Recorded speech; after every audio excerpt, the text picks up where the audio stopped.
All right, it is Tuesday night. We're about 40 minutes late because somebody did decided to take a nap and overslept because they thought they changed their alarm. But we're back for another episode.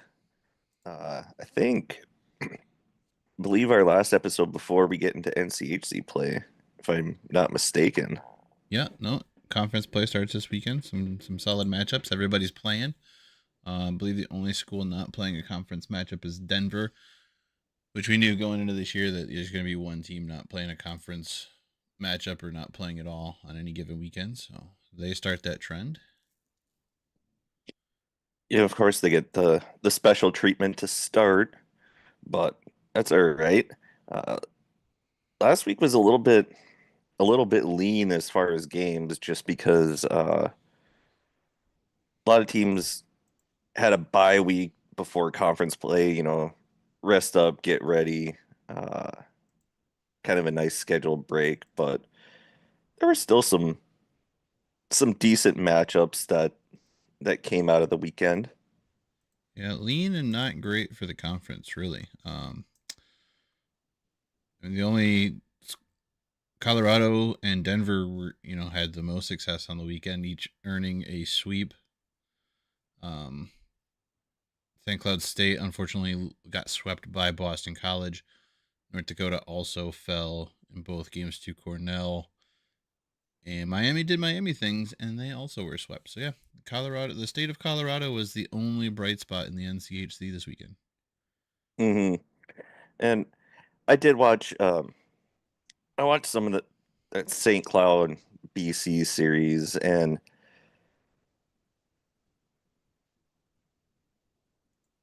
I don't think it was, I mean, St. Cloud didn't play that bad. Uh, and I know on Saturday they were up 1-0, but BC was just too much for them to handle. It was one of those weekends where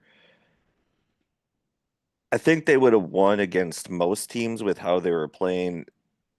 There were just a few lapses in coverage, and you can't do that against a team as talented as BC is right now. Yeah, no, I mean St. Cloud definitely didn't play bad. It was just BC was on every opportunity. Kind of made their own luck a couple times, especially the one. I think it Saturday. No, maybe it was Friday. But the puck bounces off the end boards, and the players there to the BC player picks it up, makes one move on Posh, and literally tucks it between his foot and the goal post, and it was a insane move and an insane goal. Um, and that's kind of what we saw with when BC played, Western Michigan. It wasn't that necessarily Western played badly. It was just BC capitalized on the few mistakes that were made, and it really speaks to the fact that BC is the number two team in the country. They were had an opportunity to win the national title last year. Yeah, they lost some top players, but this is also a team that sent or had five guys on last year's World Juniors tournament team that won the gold, which was brought up repeatedly during the broadcast. Um, did Yeah, St. Cloud State replace one of their play by play guy? Right, like that's a different guy. I think he's the same guy. I Well, don't actually, know. no, no, it's Gino's still there. yeah, Gino's still there, but no, you're right, it is a different guy because it was Jim Rich, but I think Jim is now doing Gopher home games, and it's another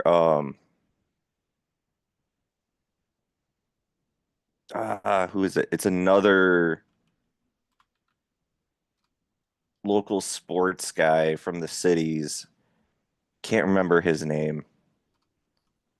Kind of similar sounding voices, Yes, but very similar, uh especially on goal calls. And that's where I kept getting confused of whether or not it was the same dude. yeah, I think they did. Yeah, no, they definitely went to a younger guy. Let's look at it. Unless they like, I don't know. Does he switch like back? Like, does he do like football stuff or like and switch back later in the year? I haven't really paid too much close attention to I don't usually have the sound on if it's not the Western game. I usually have the sound on for the Western game and just kind of peek at the other games. Uh, Jim Erickson. That's who it is. So I don't know if he's like the backup Um, dude, but I definitely was watching. I was like, that's not the normal guy. And then there would be a goal call, and I was like, or is it? But yeah, Jim Erickson's doing it. He was doing radio for them. mm, Uh, uh, I'm trying to look. I'm pretty sure he took over for Jim Rich because then Jim Rich went to go do Gopher games. But yeah, they do have very similar voices. again, like especially when they're calling a goal. Um, Jackson Blake, former North Dakota Fighting Hawk, apparently doing things in the NHL. He scored for the Hurricanes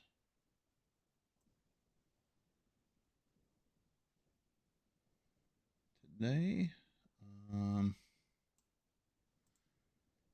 but yeah, let's get into. I mean, like I said, we can kind of touch on. I watched a little bit of at least the Friday Colorado College Air Force game because it was at Colorado College.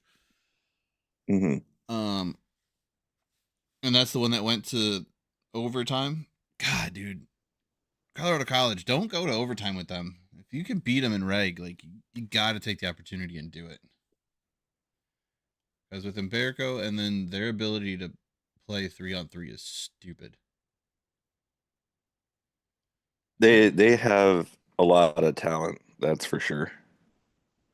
And they are As far as undefeated on the overtime. season right now. 2 overtime wins, 4 regulation wins. I mean, I don't know if you can say that they've had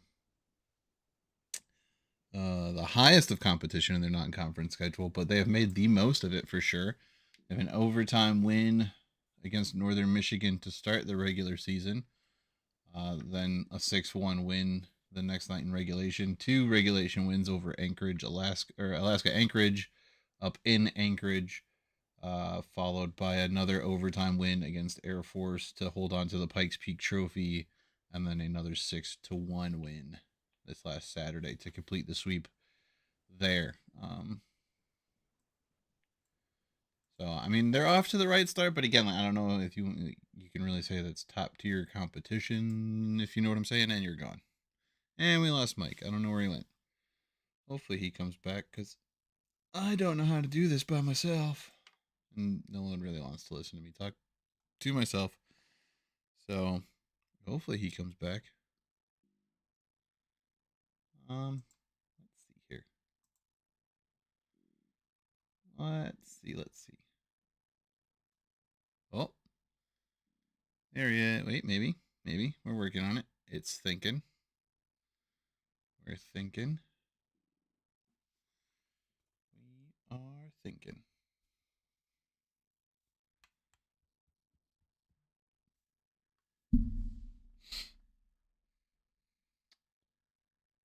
Oh, and gone again. This would be the time that it would be nice to have people in the chat. Because, again, we'll give this a couple minutes, see if we can get Mike back. I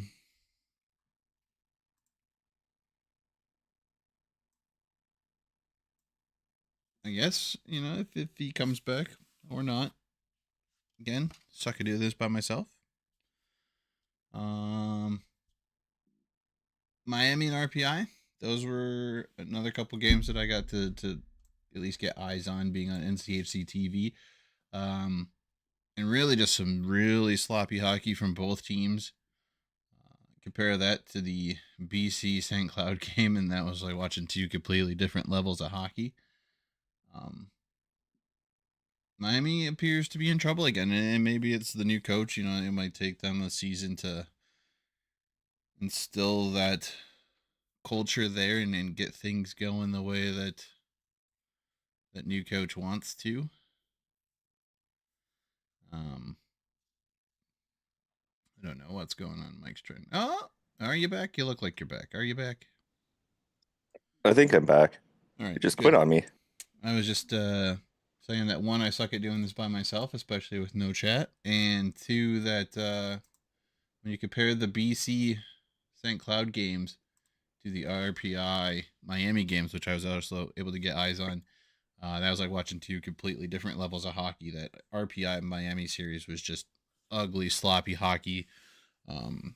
Bad penalties, bad plays, mishandling pucks here by both teams. Like it was just bad looking hockey. It's as much as I hate to say it, I don't. I just Miami games, unless it's conference play, I really tried to avoid them. Until they prove to me that I should be watching them. I just can't. They're not playing. Typically, they're not playing the highest level of competition in their non-conference.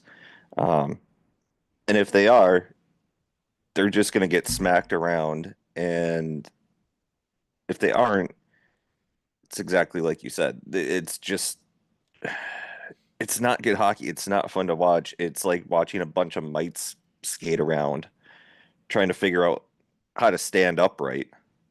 I mean, some like I said, I think for this year, some of it might just be getting that new culture put in place with the coach. Um, and there's always some lumps in a first year program, especially when you like rehaul a program and you're not elevating a Hmm. guy from within the program. I think that that's a little bit different when it's an assistant coach that takes over and the head coach either gets an opportunity like the NHL or is just kind of looking for something new. Looking at kind of comparing the Bradbury situation when he took over for Hextall, who got the NHL nod, versus um, Andy Murray just kind of Hmm. wanting to take a break from hockey or get out of hockey for a little bit and leaving the program to Furschweiler, and Furschweiler, basically writing history each season of his first 3 seasons as a head coach and potentially getting the opportunity to do it again this year. Um,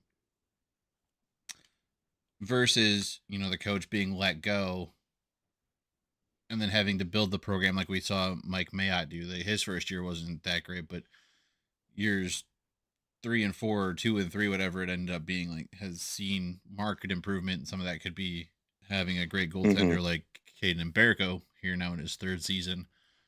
Um, so I think there's an opportunity, and this just might be one more struggle year for Miami, which will be kind of interesting to see next season when the coach they let go to start this cycle of awful is back in the conference with a new team in St. Thomas. Yeah. Imagine Rico Blasi taking the St. Thomas Tommies down to Oxford, Ohio, and just smacking his old team around for one good one. Being like, "Oh, you let me go, and look where we're at now, buddy." And I think that's definitely I would be here for a it. possibility. Saying. That's what Rico's done with with St. Thomas over the last couple of years. You can see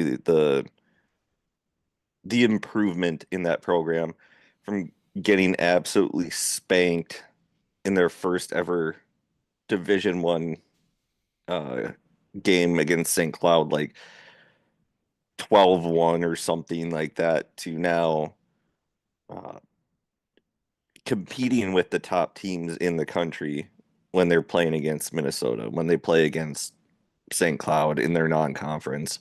Uh, it's pretty impressive. But yeah, I agree with taking over a struggling program. It always takes a few years. Now things are hopefully they'll settle down a little bit with the transfer portal and guys moving around, but they usually say, Well, give coaches about 3 to 4 years. But I don't think things are going to settle down anymore with the NIL and I mean, there's all that.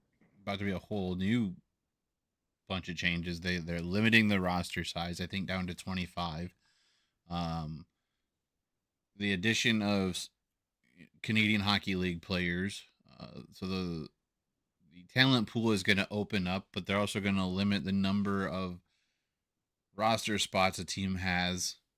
It's going to be a little bit more interesting to see how teams are balanced and if that doesn't create more of a gap between, the top conferences, the Hockey East, the Big Ten, and the NCHC, and everybody else, really. Uh, and even within those conferences, can a Western continue to bring in players the same caliber that they have the last couple of years? Uh, or will North Dakota be able to kind of reestablish some kind of providence with their team with the history they have? Can Denver continue its role uh, as the leader in national championships? Can programs like Michigan reestablish themselves and get back in the hunt? They haven't won a national title in almost 30 years now. I think it's like 26 years. I think 1998, when there was less than 16 teams in the national tournament, was the last time they won a championship. So they've been to the Final Four, but they haven't gotten over the hump. Can they do that with some more potentially talented players coming out of the CHL? Um, will college hockey take more of a developmental role than we see in other college sports? Like you hear that like college football and pro football are such different animals, and they complain about kids not being uh developed properly to make the step to the NFL right away, or quarterbacks like not knowing how to play NFL style football because they've been playing college football, which operates differently. You don't really hear that so much with hockey, and I think that's because there is this closer relationship between the fact that like players are drafted, teams own their rights, and maybe even just the understanding that you're not going to have these players forever, so they're going somewhere, and that's hopefully to the pros. So you have to develop and get them there, because getting them there builds your program at the same time. Yeah, I think I do think there's more onus on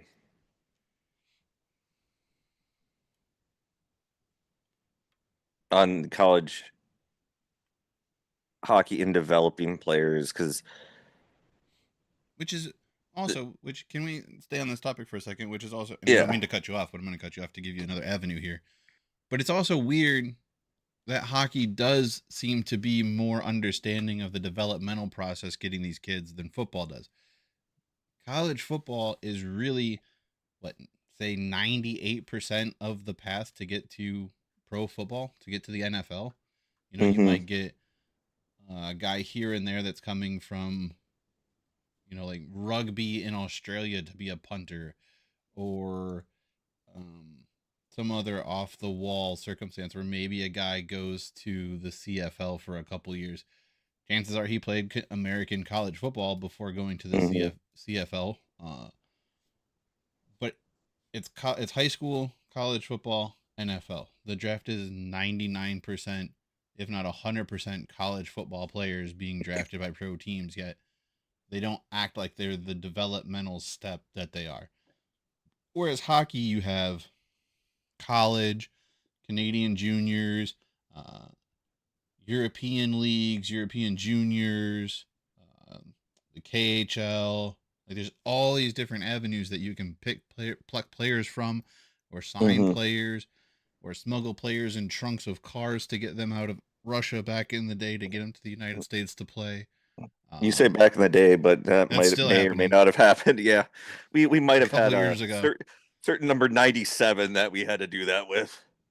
yeah, but for some reason, hockey understands like, hey, the leagues that these dudes come from, at least college wise, and Canadian juniors are nothing more than developmental leagues that kids are going to age out of, and we need to be preparing players to play at the next level, as well as hopefully earning the opportunity to get wins. And I think you see that a lot with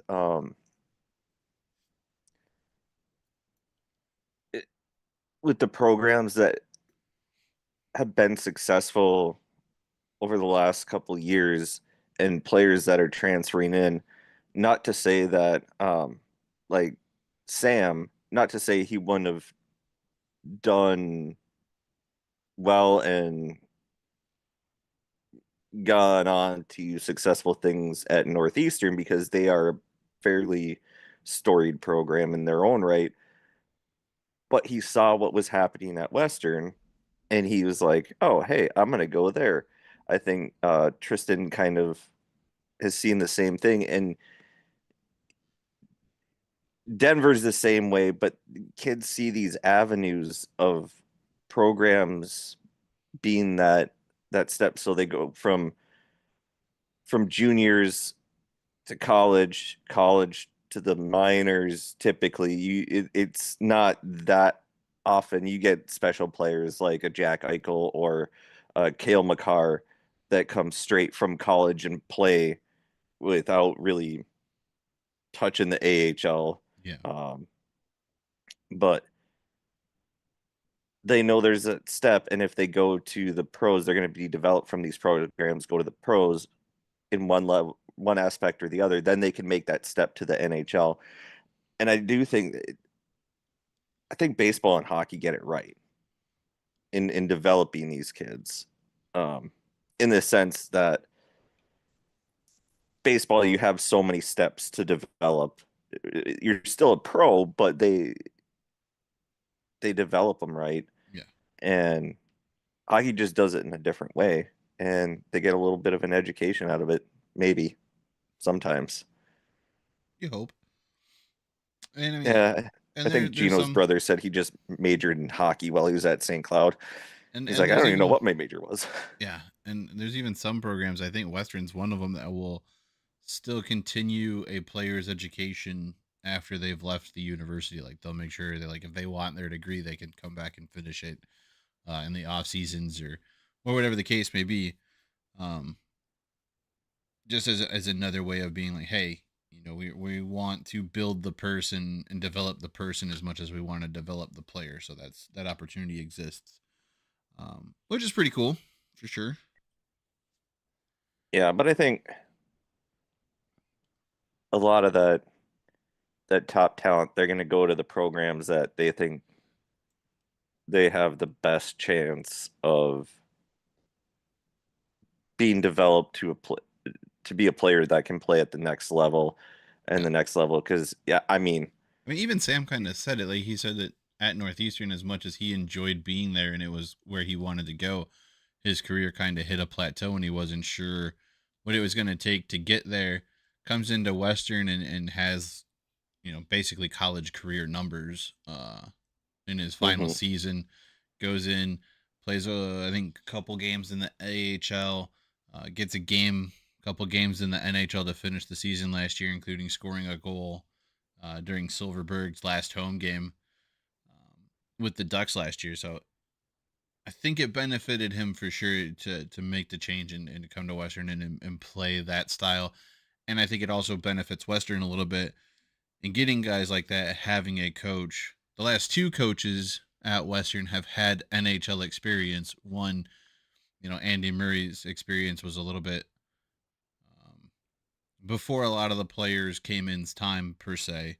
It wasn't quite as direct as Firschweiler coming straight from being an assistant coach in Detroit back to being an assistant coach at Western and then taking over the program. So they both still had the ties and they know how pro teams operate, but I think Firschweiler was getting the opportunity to see how current pro teams operate and Mhm. has made certain adjustments to the program to uh, be able to build it into that developmental program that has an eye on getting guys to the pros and helping them know at least somewhat what the pro game is going to look like, even if it's not the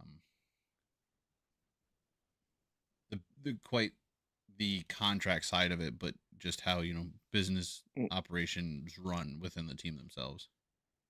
Yeah, and no offense to these programs, these kids are playing Division 1 hockey still, but it's you don't hear anybody going to Holy Cross and like they're playing in the NHL, Niagara, um, these small schools. Every once in a while, you'll get an ECAC kid, but Atlantic hockey, there's not that many guys that come out of that conference uh, that are playing in the NHL. But then you have these programs that are developing the kids, and who knows that those schools might be developing kids great, but I don't necessarily think they're going there for hockey. And then you look at BC, BU, Denver, North Dakota, UMD, Western now. There are guys playing in the NHL that went to these schools, and you can just be like, that's part of the recruiting pitch is, hey, he's playing there now. That can be you. Um, there's plenty of guys from just recently that UMD back-to-back run that are playing in the NHL right now. Um, it, Western guys are from the last few years, they're starting to make their presence known. They just needed that, All over the extra little AHL. time. Yeah. They just getting that little extra development that they need. But like I said earlier, it's very rare that you see a guy jump uh straight from college to the NHL. They just have to be one of those special talents. And well, same thing with the CHL guys. Yeah. It's it's very rare in hockey that you get guys that play right away and have success. They need to have that time in the minors. Yeah, I mean the only difference is the if you're in the CHL and you get drafted by a team, like it's either NHL or back to the CHL for you, because the Hmm. AHL has that weird age restriction, which I think they're working on trying to either eliminate or change so that's not necessarily the case. Just so that sometimes players aren't making that big of a jump year to year, so they Yeah, have I the think ability it's to develop players a little bit and not necessarily compete with straight NHL guys 1 year after playing with 18, 19 year olds. yeah, isn't it like 8 games or something like that that teams have to decide whether they want to keep a kid from that's played in the CHL, and then they So, can either choose to keep them or send them back. yeah, I something like think that. that's because I remember Matt Dumba had that, and he came from Portland and he played a few games with the Wild, and they're like, "Yeah, no, you're going back." Which they probably should have left him there, but that's a whole nother Well, that was thing. the thing with Bedard in Chicago. His mom's like, "Oh, we don't know if we want to buy or get an apartment in Chicago. We don't know if he's going to make the team or not." It's like he was the first overall pick. He's making the team. And go ahead and sign the lease. Damn it. Um, but yeah, She it just was didn't want either to get caught with his teammates. yeah, but yeah, it was either play in Chicago or he go back to whatever ECHL team or whatever team he was with previously. Um, all right, I guess back to the NCHC, we can look at the week that is, or the weekend ahead here. Schedule wise, it looks like a pretty good start to the conference season. North Dakota making the trip to Duluth for a set, and I mean these games are always freaking top tier bangers. Oh yeah, Even they're fun. even last year, these were fun games. Even though Duluth was kind of on the downslope a little bit, and they may still be. I'm not 100% sold on North Dakota. They've kind of been up and down. It'll be interesting to see. Like, I'm waiting for the conference schedule to really get going to know what North Dakota team we get. So I think, honestly, I think one of these games could be winnable for Duluth. Hmm. Um, Duluth coming off a bye, North Dakota coming off of a sweep from Cornell. Uh, so they're going to be looking to want to right the ship, but I think Duluth can take some opportunities and at least if they can get some offense, make a run at it. Yeah, I'm like you said, these series they're always fun, and especially more so in Duluth than in North Dakota, just because uh, you can't really get many Duluth fans into the Ralph because it's all sold out North Dakota fans there. But at Amsoil, there are North Dakota fans because there are North Dakota fans around the area, people that went there, alum. It's just a fun rivalry game that or rivalry series that we have. And I think that's going to be a really fun way to start off the year. I do think we have the chance. Offense has been a little bit better. Still not great at times, but I I I think Guyon, if he plays well in net, he's going to be the biggest difference in this series. And so far, he's played well. The team just hasn't played that well defensively, and sometimes they don't come out with any intensity. So I think they need to, after this bye week, come out hot, get a lead, and then try and lead on Guyon because I think that's how they're going to win most of their games this year. Yeah, I mean, it doesn't matter how many points. As long as you get one more goal than the other team, you can win a game. And a goalie, if a goalie could keep you in it, to where that's the difference. Those tight games show up late in the season. You know, if you're blowing teams out, it seems like teams that blow teams out early in the year struggle later when the games get tighter. Um, I think that's why if Colorado College could get to the tournament, they could have some success. And I think that's why they had success in the NCHC tournament a couple years ago when they were playing that real hard, grindy defense and Hmm. had in Umberco's freshman season. Like he was playing well enough to keep his team in it, and they would steal a 1 goal game, or they would get to overtime, and he was a brick wall back there, and they would steal an overtime win, and it was how they needed to play. Yeah, yeah. I think if you're blowing teams out, you get complacent. If you're in tight games, then you learn how to win them for the most part, unless Uh, you're the Vikings of 2 years ago and then you decide to lose to the Giants. But it's a whole nother sport. another series that you could throw the records out the window. It's just going to be two teams going hard. Western Michigan making the trip down to Omaha, Nebraska this weekend. Um, Western struggles a little bit in Omaha, so I'm hoping that we can get some good luck and not get caught up in the history of being down there. It is the site of potentially our worst season in recent memory, that being the pod season, where nothing went right for us. Yep, Brandon getting injured right away. Yeah, that was cool. That was awesome. So much fun. Omaha a little bit surprising. 2-4. They haven't got no win since winning the icebreaker tournament. Both of which were overtime games.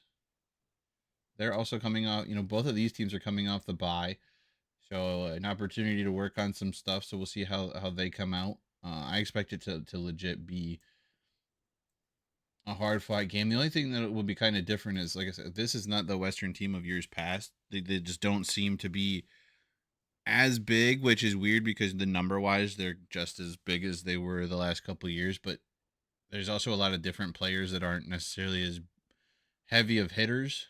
Um, Maybe more skill guys, as opposed to bodying a guy up against the wall, or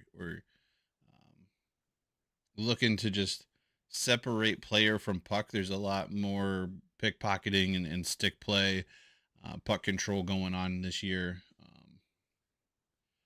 So that matchup could be interesting.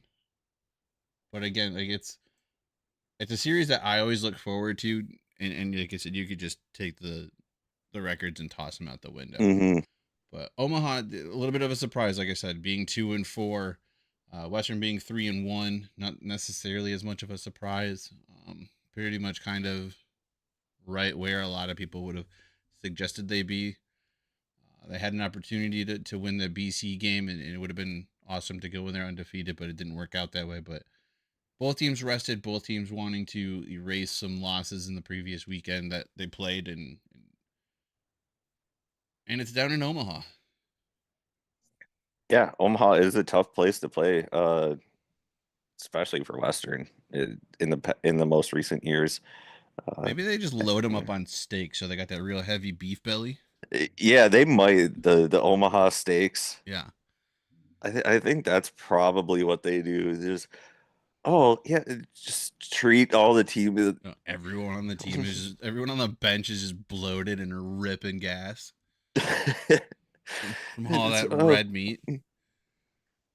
everyone says their favorite arena is North Dakota, but actually it's Well, Omaha. I They're think if feeding you them steak and yeah, potatoes. well if you go through like when they post like where's your favorite city to travel to or what's like your favorite memory from the last season or even if they're like oh what do you like doing when you go to Omaha? Oh, steakhouses. So they're definitely hitting up the steakhouses. Every team Hmm. but Omaha is like yeah we know where to go to not feel that way. Yeah.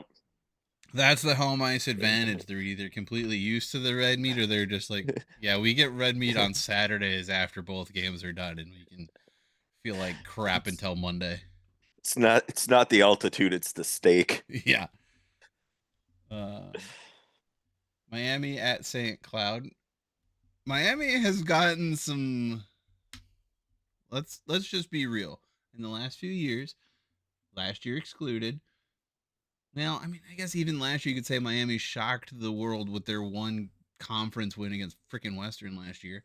Uh, But they've pulled out some weird wins. I think there was one year where they got a win over St. Cloud and a win over Duluth in the same season. Yeah, don't Um, remind me. Stranger things have happened. I just feel like with Pasha in that he's played so well. He's been a bright spot on that team, and they have goal scorers who can score from pretty much anywhere. Hmm. Puck handlers. They've got a complete team there in St. Cloud, and it seems like a tall task for a once again struggling Miami to go there and try and pick up a win. You know, just one win would be a benefit for them, and would tie last year's NCHC conference record. So if they could get off to a start like that and pick up a win in the first two games of the conference season, they could double their wins last year potentially sometime this year. I I think it's going to be tough for them because even if I remember right, it was Friday's game for St. Cloud against BC. They had a goal called back for some reason late that would have I might have been thinking watching a different No, game or something, but I'm trying to remember if yeah, it was Friday. It would have been 2-2 and they had a yep, called back for goalie interference yep. and the see, here's the thing I wish would happen and this reminded me of it cuz I wanted to bring this up too. You have the broadcast team seeing what they see and yes, they're going to be biased a little bit because they're the St. Cloud broadcast team and they want the goal to stand for their team and they're looking at it and they're not necessarily seeing what the ref is seeing because there is contact before the original shot. They, but at the same time, it looks like the fouler, the goaltender, has the ability to get back in position, and in fact makes the first save. But there could have been another Boston stick that gets to his glove or somehow interferes with his ability to cover the puck before the St. Cloud player puts it past him. Yeah, it would be two Hmm. St. Cloud players, not a Boston player. Yeah. Goaltending interference, his own player. But and I think that might have been why they called the goaltender interference. It wasn't on the original contact to the shoulder necessarily, but it was when he's like diving forward to try and cover the puck. There may have been some kind of interference with him there. And if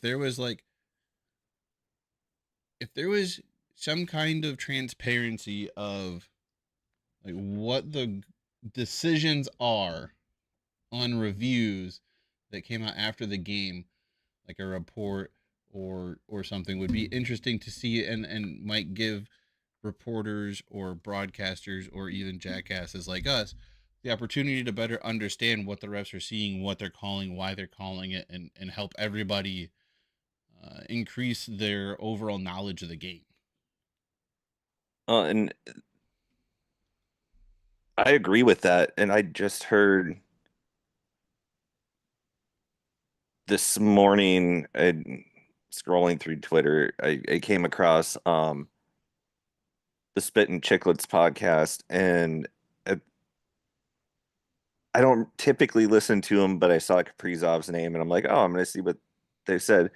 They were talking about the Jets and Connor Hellebuck, and somebody had tweeted in whatever, and they said Hellebuck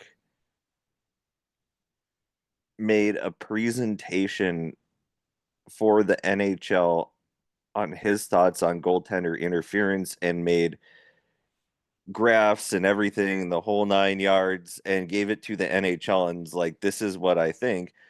But Biz and Wit, they're like, we don't know what it is, and we don't really get any explanation as to what they're calling and what they're not, because there was, I guess, some call in a Jets game that was kind of ridiculous. I don't know. According to them, I didn't see it. I have no idea.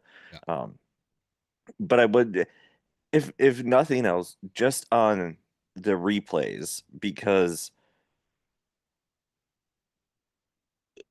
in at least in the NFL, when they come out, it's not after further review the call stands or Sometimes it is. sometime. But they also Well, in the usually NFL if it stands, they also go to they also have the uh the former official in the booth mhm, who comes in or later and calling it, is like, yeah.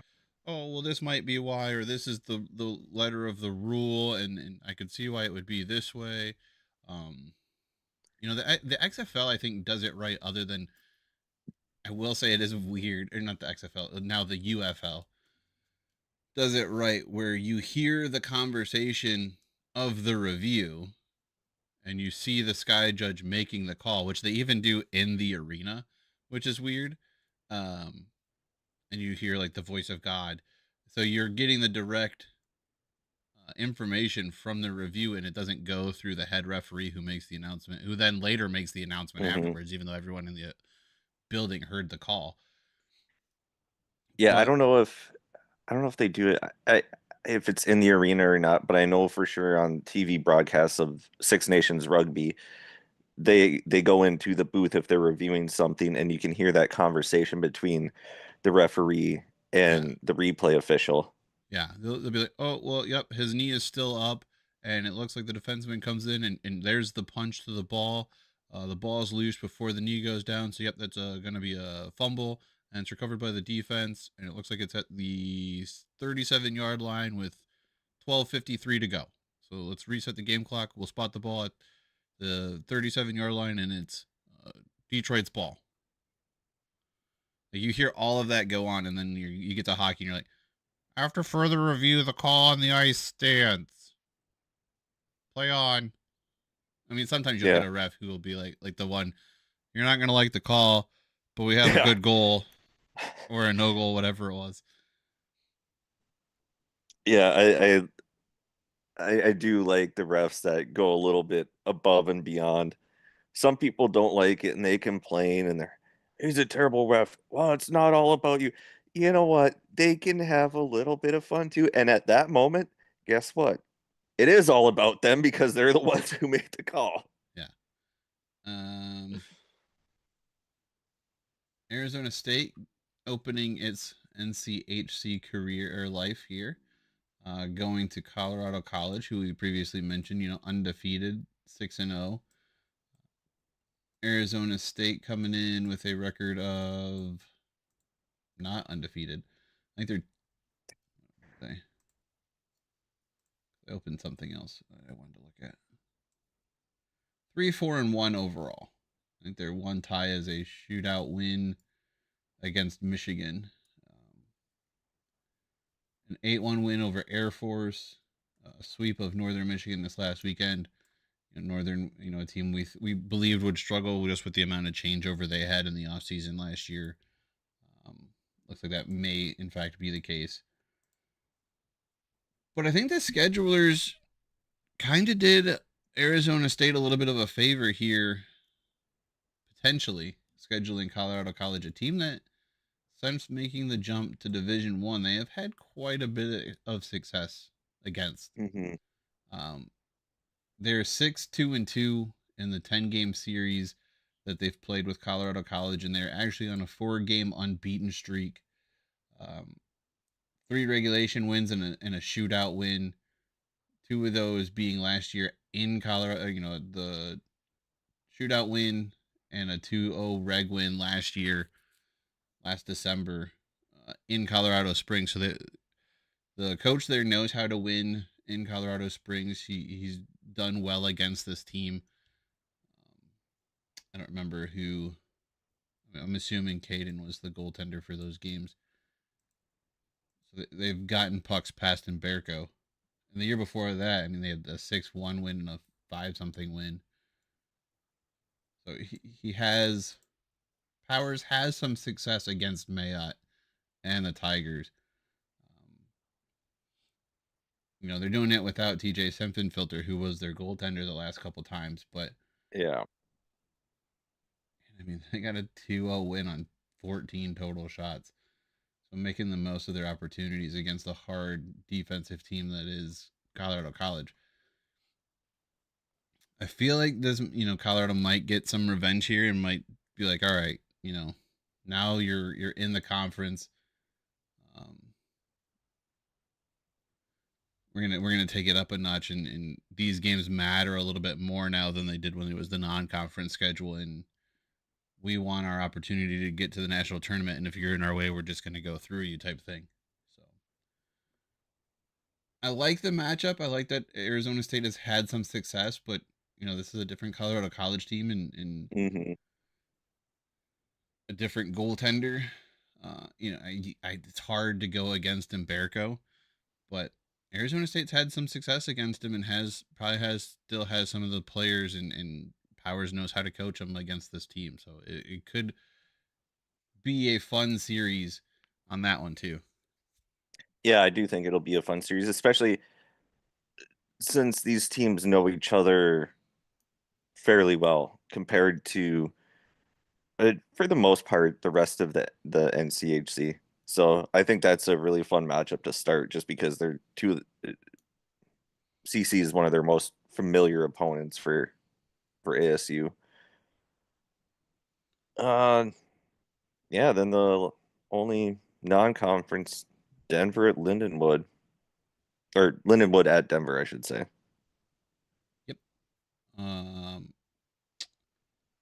I mean, I think we kind of know how this is most likely going to go. But that being said, Denver kind of struggled a little bit against number 20 Wisconsin a couple weeks ago. And I They think did. the Lindenwood was able to steal a win against Wisconsin earlier this season. And Lindenwood, I think, stole a win against Miami, or picked up a win against Miami. Again, it's Miami, and we're not Yeah, it is. saying they're world shakers, but could Denver continue to play down a little bit to their competition as opposed to establishing themselves as the team that they should? Uh, I mean, they did go in and absolutely smack Yale, but could they Yeah, overlook? that's Could they overlook a Lindenwood because it's a different situation, or did they learn that lesson kind of from Wisconsin and be like, it doesn't matter who you are, we're top dogs and we're gonna establish it and prove it night in and night out until somebody takes us out and says otherwise about it. Because that's what they should do. it, I think that's what they will do. Um, the Wisconsin series probably was a little bit of a wake up call, and Carl, he knows how to coach this team. He just does. He knows how to get the most out of his players, and if they do have a little bit of a slip up, he's gonna get them back on track. There's a reason that they haven't really missed a beat since he became the head coach. Yeah, I mean they've They're got always in contention. what, two They've national titles in the last 3 years. Is that what they are? Wasn't it yeah, they have two in the Winnipeg last got three is years, in the middle of them? and then they had the one in, was it 2017 as well? Yeah, but I don't think that one's. I don't know if that's under him. I don't think so. I think he has I think two. he was the assistant, but What the hell is his first name? David. All right, keyboard. I need one letter at a time, please. Not 18 C's when all I did was hit it once. Nope.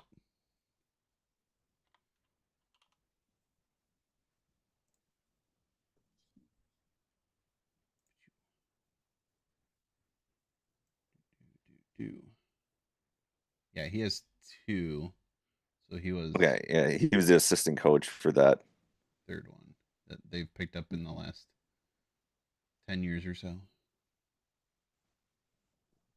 But He was an even assistant so, like kind from of like 08 to 12, and then again from 14 to 18, and he's been the head coach since 18. yeah, and like I was saying though, they didn't miss a beat. He was the assistant coach, transferred in, and they just keep winning. Um, so they're Yeah. I mean, really, the only struggles they had were that early part of last season where they went through like 4 or 5 goaltenders and then hmm came back in the second half of the season with Matt Davis and freaking went on a run. Finished second in the regular season of the NCHC, won the Frozen Face-Off, and won some close games to get back to the XL Energy Center, and then lifted the national championship trophy in the same building they won the Frozen Face-Off trophy. hmm So they kind of own the XL Energy Center right now. They've won more championships in that building than the Minnesota Wild have. It's not a high. UMD's won more championships in that building than the Wild. I mean, I think the Gophers might have too. I think they won one Everybody's winning in in that the building X. but them, because even the what are they? Oh, what are they now? What are they I now? think I think they're the Frost. Yeah, the Minnesota Frost have won more championships in the XL Energy Center than the Wild have. I will say it's a pretty sweet name. I like the Minnesota Frost. I'm not mad about it. I'm trying to think of who else has won championships in that arena. But No, anyway, I know who hasn't, but certainly had an opportunity. But then some stupid goalie robbed a player of an incredible goal, and then it just from there. yeah, that was a fun day. Sure it was. Sure it was for somebody. hmm All right. Well, if you caught this live, hopefully this was enough of a break from the election stuff. If you were watching it or following along with it, um, but we're gonna wrap it up there. We'll be back next week. We should have um, our buddy Brent on. You know, our Omaha representative to fill us in on his viewings of the Western Omaha series. I'm sure I'll at least be watching it on NCHC TV. Yeah, I think Brent said he may or may not have a paper bag on his head depending on how the series goes. Not gonna lie, But it'd be really cool if Western just went in there and smacked them around. Um, I'm sure we'll see both goaltenders, as has been the case here for Western.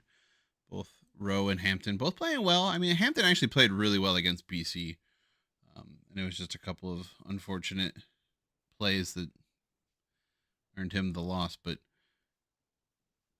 he's gonna be fun to watch, and it just makes me more excited for him to be the true number one goalie next year and see what he can do with full reign. But I'm sure he'll get probably Saturday has been they've gone Friday Saturday lately, and so I'm sure that trend will continue. And yeah, fun times. There's some YouTube stuff you can do if you feel like it. There's a like, a subscribe. I think we're up to like 15 subs now on the old YouTube. So thank you to all the Yeah. people who've made the terrible decision to choose to subscribe to us. And hopefully there's more of you out there who would also like to make that same terrible decision, because it's cool to hit 50 and hope to get some more there. There's some Twitter handles, X handles, whatever you want to call them, that have been around, floating around. They might even still be in the description. I don't know what's in the description anymore. But those can be found too, or if nothing else, just search Goal Horns and Fight Songs on X or Twitter, and then you'll find our personal handles, because I think they're on the bio of the page Twitter. So there's that too. If you want to, you can leave a comment. If not, whatevs.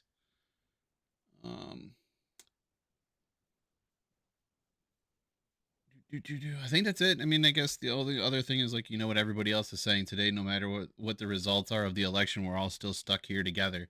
So try and make the best of it, whether you agree on everything or not, because no one agrees on everything anyway. So, yeah, we're all still stuck here, win or lose, sports or politics. Until the next episode, Pucks on Net, good things happen, like Goal Horns and Fight Songs. We are out of here. Goodbye.